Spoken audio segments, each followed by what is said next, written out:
88,000 सौनकादि ऋषि नैमिषारण्य में बैठे हैं। किस लिए बैठे हैं? मानव का कल्याण हो इस भावना से बैठे हैं। और तब उन 88,000 सौनकादि ऋषियों ने 6 प्रश्न किए हैं। इन्हीं 6 प्रश्नों में कथा चलेगी। बंधुओं, ज्ञान जो है ना, वो जिज्ञासा के पात्र में टिकता है। बहुत ध्यान से सुनिएगा सब लोग। भागवत, ये 4 शब्द हैं। भा से भक्ति, ग से ज्ञान, व से वैराग्य, त से त्याग। भागवत। यहां पर इन चारों में से अगर एक का भी आपके जीवन पर असर नहीं हुआ तो आपने कथा नहीं सुनी। आपके ऊपर भक्ति का असर होना चाहिए। पहली बात, जीवन में भक्ति आनी चाहिए। लेकिन भक्ति रूपी उस रस को अपने चित्त में धारण करने के लिए विश्वास का पात्र चाहिए। देखो, भागवत, भक्ति, ज्ञान, वैराग्य और त्याग, इन चारों को धारण करने के लिए अलग अलग कटोरियां आपके पास होनी चाहिए। अगर भक्ति चाहते हो तो विश्वास का पात्र। अगर विश्वास चित्त में नहीं होगा तो बिन विश्वास भगति नहीं। भक्ति बिना विश्वास के नहीं हो सकती। मानो तो मैं गंगा मां हूं, ना मानो तो बहता पानी। भक्ति मानने से होती है, ना मानने से, बस ऐसे ही करने से भक्ति का स्वरूप नहीं होता। इसका मतलब विश्वास। श्रीमद् वल्लभाचार्य जी महाराज के श्री चरणों में सूरदास जी महाराज कहते हैं, दृढ़ इन चरणन के रो भरोसो, दृढ़ इन चरणन के रो, श्री वल्लभ नख चंद्र छटा बिन, सब जग माही अंधेरो भरोसो, दृढ़ चरणन के रो। विश्वास। और वो विश्वास भी कैसा? बोले दृढ़, दृढ़ विश्वास। कहां? चरणन के रो, आपके चरणों में। सूरदास जी कहते हैं, मैं बिना नेत्रों के, सूरदास कहे दुविध आंधरो, बिना मोल को चेरो। मैं बिना नेत्रों का ठाकुर जी के दर्शन कर लेता हूं, ठाकुर जी के यश का वर्णन कर देता हूं, ठाकुर जी की कीर्ति का गान कर देता हूं। इसके पीछे और मेरे पास कुछ भी नहीं है, केवल एक बात है। बोले क्या? अपने गुरु के चरणार बिंदों में दृढ़ विश्वास, भरोसा। तो भक्ति यदि जीवन में चाहते हैं तो ठाकुर जी पर विश्वास करना पड़ेगा। भरोसा। और भरोसा ऐसा होता है कि फिर कई परीक्षाओं की कसौटियां जीवन में आती हैं जब विश्वास की बात आती है। तो अगर आप चाहेंगे कि आप ठाकुर जी की भक्ति करो तो विश्वास चित्त में होना चाहिए। और जैसे ही आप ठाकुर जी पर विश्वास करना प्रारंभ करोगे कि हे नाथ, आज से मेरा आप पर अटूट विश्वास है, आप चाहे जो कर लो, उसी दिन से ठाकुर जी परीक्षाएं दुगनी कर देते हैं। ऐसी ऐसी स्थिति लाएंगे, आप संकोच में पड़ जाओगे कि ठाकुर जी मेरे संग क्या कर रहे हैं। वास्तव में उस विश्वास का परीक्षण कर रहे हैं ठाकुर जी। तो भक्ति चाहते हो तो विश्वास को चित्त में लाना पड़ेगा, लेकिन विश्वास के साथ में दृढ़ परीक्षाएं भी आएंगी जीवन में। उन परीक्षाओं में डगमगाइएगा नहीं, ठाकुर जी के प्रति अविश्वास लाइएगा नहीं। एक बार विदेश में कहीं कथा कर रहा था मैं, तो वहां एक माता जी मेरे पास आई। वो बोली, महाराज जी, हमारे पूर्वजों ने कहा था कि सोमवार के व्रत करने से श्रेष्ठ पति की प्राप्ति होती है। हमने कहा, बोले मैंने महाराज जी 16 सोमवार छोड़ो, 16 वर्ष की 13 वर्ष की आयु से 14 वर्ष की आयु से मैंने सोमवार के व्रत किए। अब जाकर के यहाँ विदेश में मेरा ब्याह हुआ। मैंने कहा तो? बोले पतिदेव हमारे खाते हैं, पीते हैं, उल्टे सीधे काम करते हैं, सारे सोमवार विपरीत हो गए। ठाकुर जी ने नेक नहीं सुनी हमारी। मैंने कहा अब आपकी स्थिति क्या है ये बताओ। बोले स्थिति क्या है, बस 24 घंटे अब तो यही प्रार्थना करते हैं, हे ठाकुर जी हमने क्या कमी छोड़ दी थी, क्या हमने गलती कर दी थी जो ऐसे प्राप्त हो गए। मैंने कहा मैया देखो, इसमें आप ठाकुर जी के व्रत को दोष नहीं दो, ठाकुर जी के नियम को दोष मत दो। कई बार हमारे पूर्व के प्रारब्ध कर्म होते हैं।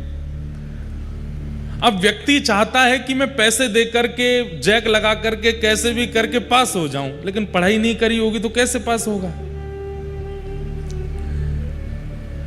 ठीक वैसे ही अगर हम नियमों को, व्रतों को केवल अपने कार्य की सिद्धि के लिए करते हैं, पूर्व का प्रारब्ध तो है ना, वो प्रारब्ध किसी ना किसी रूप में तो आएगा। तो उन्होंने कहा कि तो फिर इसका मतलब तो व्रत करना ही नहीं चाहिए। मैंने कहा हम तो कहते ही नहीं है कि कभी किसी इच्छा कामना के लिए व्रत करो, निष्काम भाव से करो, ठाकुर जी के चरणों में प्रार्थना करो, जैसे राखो तैसे रहूं, जो दोगे, जैसा दोगे, जो मिलेगा, जो जीवन में आए सब स्वीकार है। आप जैसे मारा गिरधर लाल थारो नचायो ना चूरे, मारा नट राजा थारो नचायो ना चूरे। आप चाहे जो कर लीजिए हमारे साथ, हमें सब स्वीकार है। विश्वास का मतलब यही तो होता है। तो भक्ति विश्वास के पात्र में टिकती है। अगर चित्त में विश्वास नहीं है, भरोसा नहीं है, तो भक्ति टिक नहीं पाएगी। दूसरा, आप कहेंगे कि महाराज जी विश्वास हमारा दृढ़ नहीं हो पा रहा, भक्ति छोड़ो, ज्ञान दे दो। भा ग व त, तो दूसरा शब्द ग यानी ज्ञान। आप कह रहे हैं कि भक्ति के लिए विश्वास आप कर नहीं पा रहे, इससे अच्छा आप ज्ञान दे दीजिए। तो ज्ञान के लिए जिज्ञासा का पात्र। अगर चित्त में जिज्ञासा नहीं होगी तो ज्ञान नहीं टिकेगा। आप कथा में, यहां कई लोग हैं हमारे भैया, सब बता रहे थे कि कथाएं सुनते रहते हैं, कभी कहीं कथा में जाते हैं, कभी कहीं कथा में जाते हैं। पूज्य हमारे पिताजी महाराज की भी कथा हुई है इस स्थान पर, 56 भोग मैदान में। एक बार मंदना परिवार के भी अंतर्गत एक कथा हुई है, भीलवाड़ा में, हाँ, भवानी मंडी में, हाँ, 2004 में। वाह। तो कथाएं आप सब लोग सुन चुके हैं पहले भी, लेकिन आप मन में यह विश्वास करके और ऐसी भावना धारण करके बैठेंगे कि हम तो बहुत सुन चुके हैं, हम तो उनकी भी सुने, हम तो डोंगरे जी की भी सुने, हम तो बापू की भी सुने, हम तो उनकी भी सुने हैं। तो यहां बैठकर के आप कुछ नहीं प्राप्त कर पाओगे। मन में जिज्ञासा लेके बैठना ही पड़ेगा। भले ये व्यास जी हमसे आयु में छोटे हैं, भले ही इनकी आयु कम है, लेकिन फिर भी हमारी जिज्ञासा है कि ये क्या सुनाएंगे, हमें क्या प्राप्त होगा। जब तक ये भावना धारण नहीं करेंगे, ज्ञान नहीं आएगा चित्त में। तो भक्ति के लिए विश्वास का पात्र, ज्ञान के लिए जिज्ञासा का पात्र। तो भाग और फिर आता है व। आप कहो महाराज जी जिज्ञासा, हम में कोई जिज्ञासा ही नहीं है, हम इतने ज्ञानी हो चुके हैं, अब हम में जिज्ञासा नहीं है, कुछ और दीजिए। तो फिर तीसरा आएगा वैराग्य। वैराग्य के लिए अनुभव का पात्र। अनुभव को अगर आज की भाषा में कहूं तो ठोकरों का पात्र। वैराग्य उसी को हो सकता है जिसने बहुत अनुभव किया हो या बहुत ठोकरें खाई होंगी। किसी व्यक्ति को कथा सुनी है ना आपने, बुद्ध, बालक बुद्ध, जब उनका जन्म हुआ तो किसी ज्योतिषाचार्य ने कहा कि जिस दिन ये संसार देख लेंगे उसी दिन वैराग्य हो जाएगा। उनके पिता ने ऐसा योजना बना दी, परकोटा बना दिया एकड़ों में, बोले कभी संसार देखने ही नहीं दूंगा पुत्र को, कभी वैराग्य नहीं होगा। पूरा युवावस्था निकल गई, बाल अवस्था निकल गई, विवाह हो गया। विवाह होने के बाद जब संतान हुई तो पिता के मन में बात आई कि अब मेरे नाती हो गया है, मतलब पुत्र अब गृहस्थाश्रम में आ गया है, पत्नी बच्चों का ध्यान रखने लगा है, इसका मतलब अब इसको वैराग्य नहीं होगा। पत्नी आ गई, बच्चे आ गए, अब कैसे वैराग्य होगा। तो पिता ने कहा अब मैं कुछ दिन के लिए कहीं भ्रमण पर जा रहा हूं, और मंत्री जी आप पुत्र का ध्यान रखना, पुत्र बुद्ध का ध्यान रखना, और इनकी इच्छा हो तो बाहर घुमा लाना। लेकर के गए, पहली बार बाहर निकले हैं, जैसे ही बाहर निकले तो अपने मंत्री जी से पूछे, मंत्री जी ये बालक कहां जा रहा है? बोले कि प्रभु ये विद्यालय पढ़ने के लिए जा रहा है, अध्ययन करने के लिए जा रहा है। अच्छा, हमारे गुरुजी तो घर ही आते थे पढ़ाने के लिए। बोले आपके पिता ने व्यवस्था की थी, लेकिन वास्तव में बालकों को विद्यालय जाना पड़ता है, विद्यालय में अध्ययन करना पड़ता है। बोले अच्छा। थोड़ी और आगे गए तो जाकर के देखा कि वही बालक का अब विवाह हो रहा है। बोले अच्छा, हमारा भी तो विवाह हुआ था, ये वही हो रहा? बोले हाँ, अब ये इस बालक का विवाह हो गया। वही बालक अब थोड़ा और बड़ा हुआ तो उसका विवाह हो गया।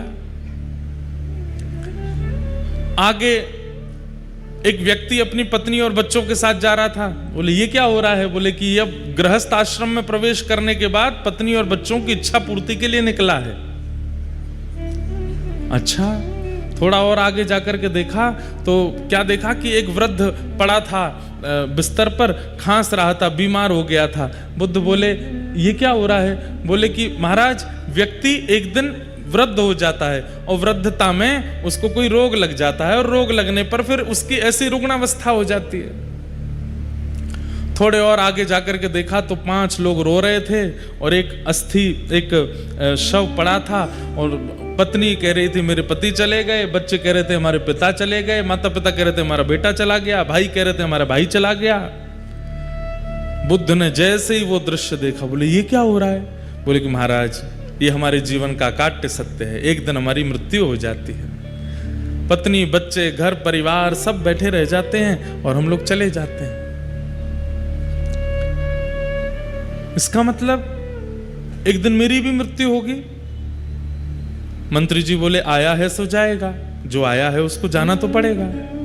मेरे बच्चे भी ऐसे रोएंगे, मेरी पत्नी भी रोएगी, मेरे परिवार के लोग भी रोएंगे। बोले हाँ महाराज, रोना तो पड़ेगा। बस उसी दिन बोले कि अगर इन सबके बीच रहकर के ममत्व प्रकट करके एक दिन सबको रोता बिलखता छोड़ के जाना पड़ेगा, और मैं जाऊं उसके बाद तो सब रोएंगे, पर मेरे सामने भी तो सब जा सकते हैं, मेरे बालक भी जा सकते हैं, मेरी पत्नी भी जा सकती है, मुझे भी रोना पड़ेगा। ना मैं रोऊंगा ना किसी और को रोने दूंगा। उसी समय वैराग्य चित्त में आ गया, सब त्याग करके बुद्ध बन गए और वही बुद्ध के रूप में प्रकट हो गए। त्याग भागव यानी कि वैराग्य या तो अनुभव से आएगा या ठोकरों से आएगा।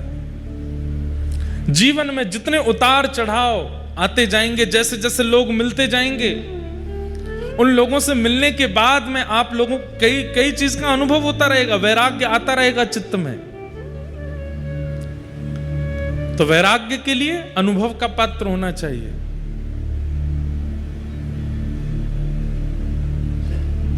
भाग व और अंतिम आया त्याग। वैराग्य और त्याग, इन दोनों में अंतर है, बहुत ध्यान से सुनिएगा। वैराग्य किसको कहते हैं और त्याग किसको कहते हैं? वैराग्य का मतलब वस्तुओं के बीच में रह रहे हैं पर उन वस्तुओं से ममत्व नहीं है, उसको वैराग्य कहते हैं।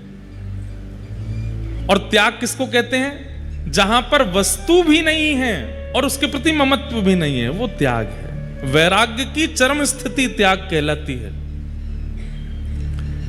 सब साधनों के बीच में रह करके भी उनके प्रति इच्छा नहीं होती है, वैराग्य है। राग रहित वैराग्य।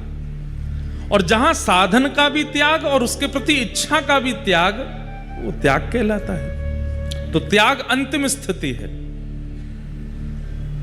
त्याग के लिए क्या चाहिए? बोलो त्याग के लिए सत्संग रूपी पात्र चाहिए।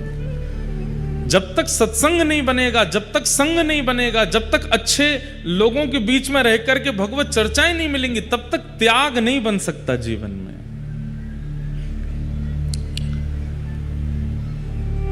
किसी एक वस्तु का आप त्याग करना चाहते हैं, जिस वस्तु का आज तक सेवन किया, उस वस्तु का त्याग आप अपनी इच्छा से नहीं कर सकते।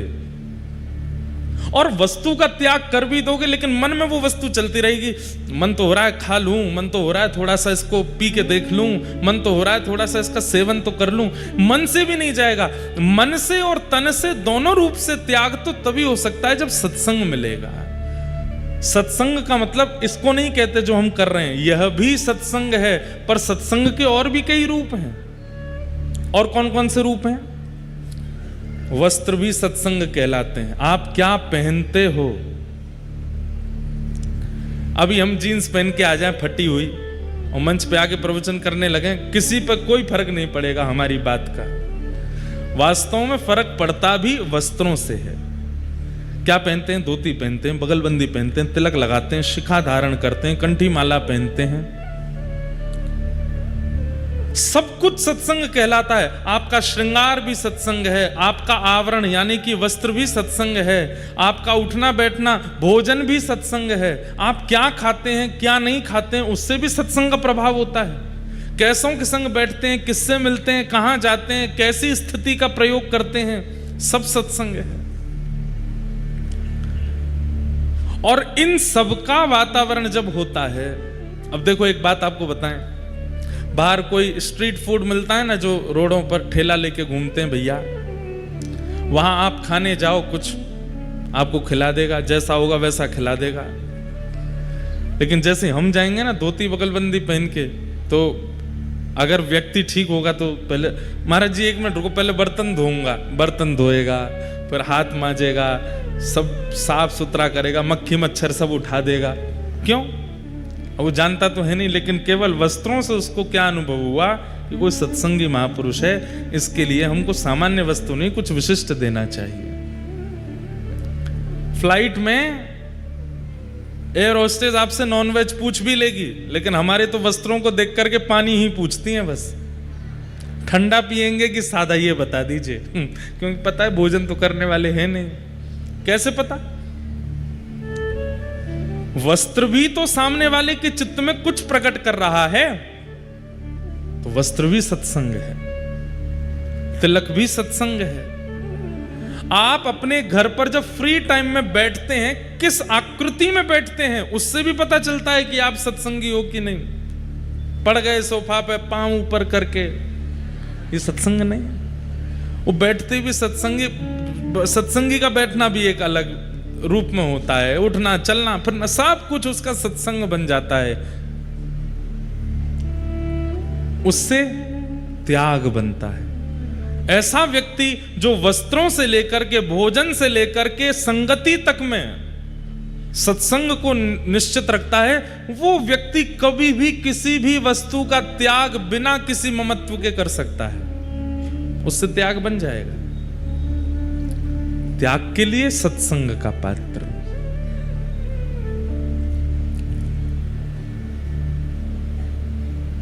एक बार एक शिकारी जंगल में घूम रहा था शिकार करने के लिए, बहुत बड़ा शिकारी। घूमते घूमते जब गया तो देखा एक गुफा के सामने से निकला, तो देखता हुआ जाता था कहीं कोई शिकार मिल जाए। गुफा में जैसे उसने झांक करके देखा तो कोई हिरन आदि तो नहीं दिखा।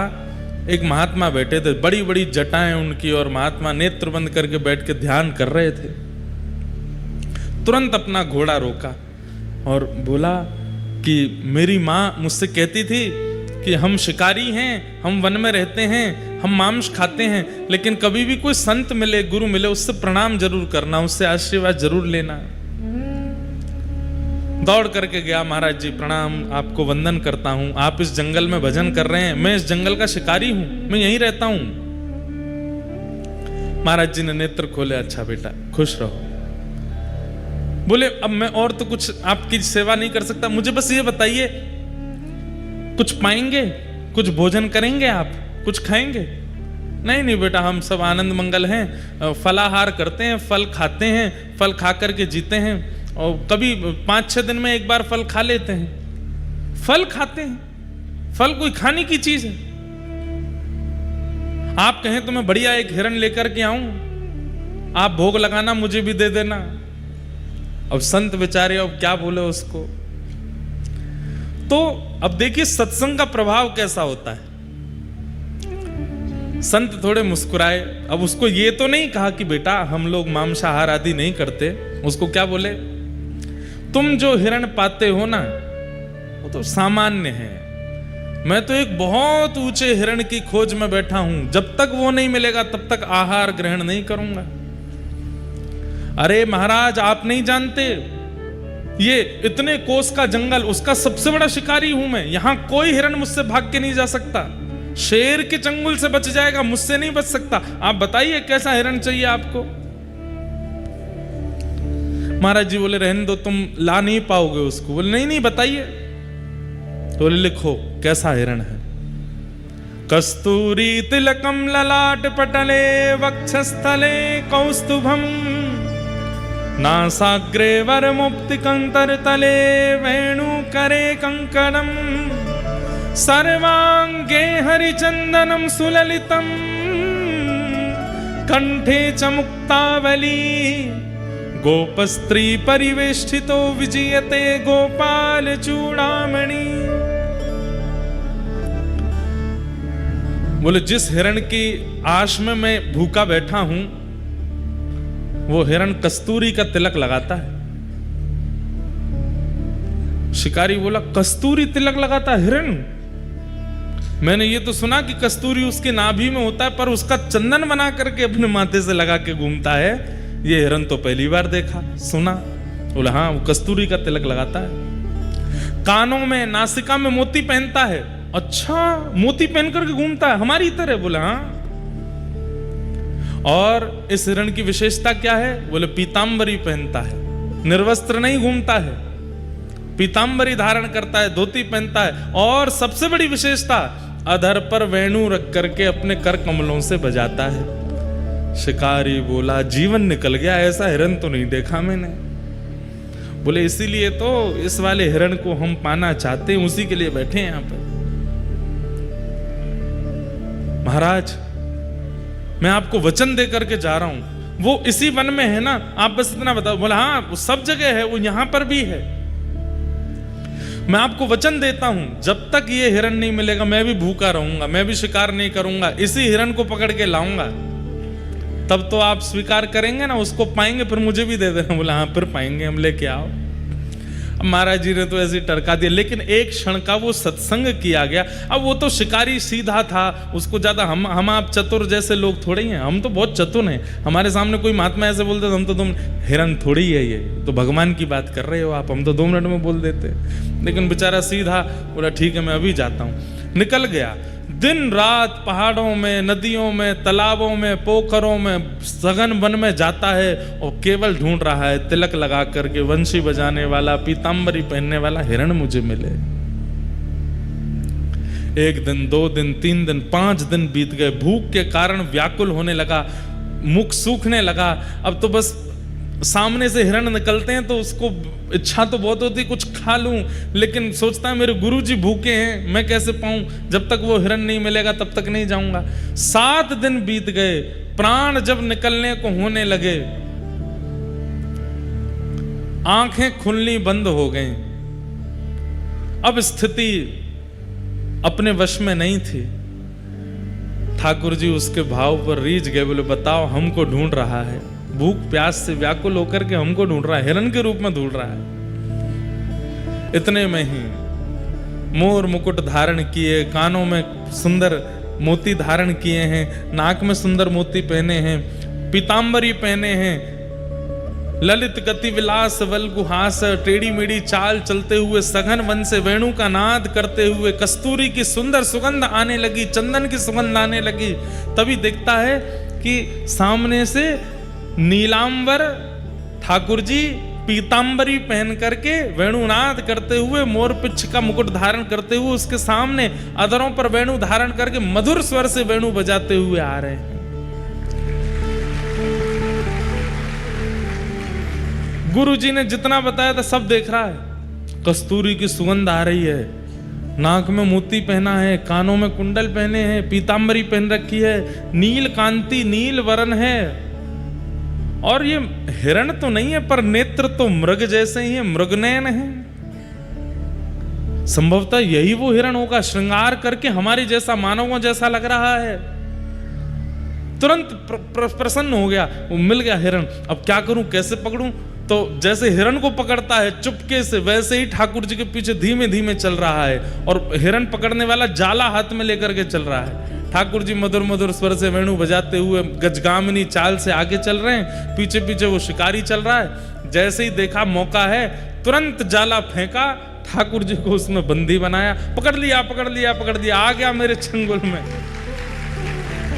ठाकुर जी को पकड़ करके, जाला बांध करके और उठा करके अपने कंधे पर टांगा, घोड़े पर बैठ करके ले गया गुरु जी के पास। सप्ताह बाद गुरु जी बाहर से चिल्लाने लगा गुफा के भीतर से। संत बोले फिर से आ गया, अरे जल्दी बाहर आइए, बहुत मचलता हुआ हिरण है ये, बड़ी मुश्किल से पकड़ करके लाया हूं, 1 सप्ताह लग गया गुरुजी, पेट में चूहे दौड़ रहे हैं, जल्दी बाहर आओ। संत बोले पता नहीं किसको पकड़ लाया होगा, देखता हूं। बाहर जाकर के देखा तो मुरली मनोहर श्याम सुंदर कंधा पे बैठे हैं उसके, जाले में बंद होकर के, बिल्कुल ऐसे हो गए। जैसे ही ठाकुर जी को देखा, गुरु जी तो वहीं मूर्छित हो गए। शिकारी दौड़ करके गया, बोले गुरु जी होश में आओ, पानी वानी डाला। जैसे तैसे होश में आए। शिकारी बोले गुरु जी आप ठीक हो? बोले मैं ठीक हूं बेटा। वो कहाँ है हिरण? बांध रखा मैंने पेड़ से, भाग जाएगा, जल्दी करो, अग्नि चेताओ, भोग लगाओ आप, फिर मैं भी पाऊंगा। अरे पगले खोल इनको। खोलूंगा नहीं, 1 हफ्ता बाद मिला है। गुरु जी के नेत्र सजल हो गए। तुरंत कहा, बोले प्रणाम करो, साक्षात परमात्मा है, ये ईश्वर हैं, यही वो हिरण्यगर्भ हैं जिनकी इच्छा में रखता हूं। शिकारी तो प्रसन्न हो गया, दंडवत प्रणाम किया। ठाकुर जी ने उसको भी आशीष दिया, गुरु जी को भी आशीष दिया। सत्संग त्याग करवाता है। भक्ति, ज्ञान, वैराग्य और त्याग, भागवत। भक्ति के लिए विश्वास का पात्र, ज्ञान के लिए जिज्ञासा का पात्र, वैराग्य के लिए अनुभव का पात्र और त्याग के लिए सत्संग का पात्र। ये 4 पात्र आपके चित्त में होंगे तभी भागवत विराजमान हो सकती है, नहीं तो संभव नहीं। तो जिज्ञासु के चित्त में ज्ञान विराजता है। 88,000 सौनिकादि ऋषियों ने 6 प्रश्न किए। किम श्रेय शास्त्र सारः स्वावतार प्रयोजनम, किम कर्म के अवतारश्च धर्मः कम शरणं गतः। सबसे पहला प्रश्न, भगवान के अवतार का श्रेय किसको जाता है? राक्षसों के लिए आते हैं कि भक्तों के लिए आते हैं? रावण आदि राक्षसों को मारने के लिए आए कि सबरी आदि भक्तों पर कृपा करने के लिए आए? पहला प्रश्न, भगवान के अवतार का श्रेय किसको जाता है? दूसरा, शास्त्रों का सार क्या है? हमारे हिंदू वैदिक सनातन धर्म में इतने सारे शास्त्र हैं, पर इन शास्त्रों का सार क्या है? इनकी मूल बात क्या है? तीसरा प्रश्न, स्वावतार प्रयोजनम, भगवान के अवतार का प्रयोजन क्या है? कभी मानव बन के आते हैं, कभी जानवर बन के आ जाते हैं, कभी नृसिंह बन के आते हैं, प्रयोजन क्या है? किम कर्म, भगवान के कर्म क्या हैं? भगवान क्या करते हैं? अवतार लेकर के कहते हैं कि ठाकुर जी कर्म नहीं करते, ठाकुर जी सोचते हैं, ठाकुर जी चिंतन करते हैं, और जो चिंतन करते हैं वो होता चला जाता है। ठाकुर जी ने चिंतन किया कि प्रलय होना चाहिए, उनके सोचते ही प्रलय हो जाएगा। ठाकुर जी अपनी भ्रगुटी टेढ़ी करते हैं तो बादल आकाश में छा जाते हैं, ठाकुर जी प्रसन्न हो जाते हैं तो धूप निकल आती है। ठाकुर जी के चिंतन से सब कुछ होता है, तो जिनके चिंतन से सारी क्रिया क्रियान्वित हो जाती है, उनको कर्म बंधन कैसे हो सकता है? तो वो कर्म क्या करते हैं आकर?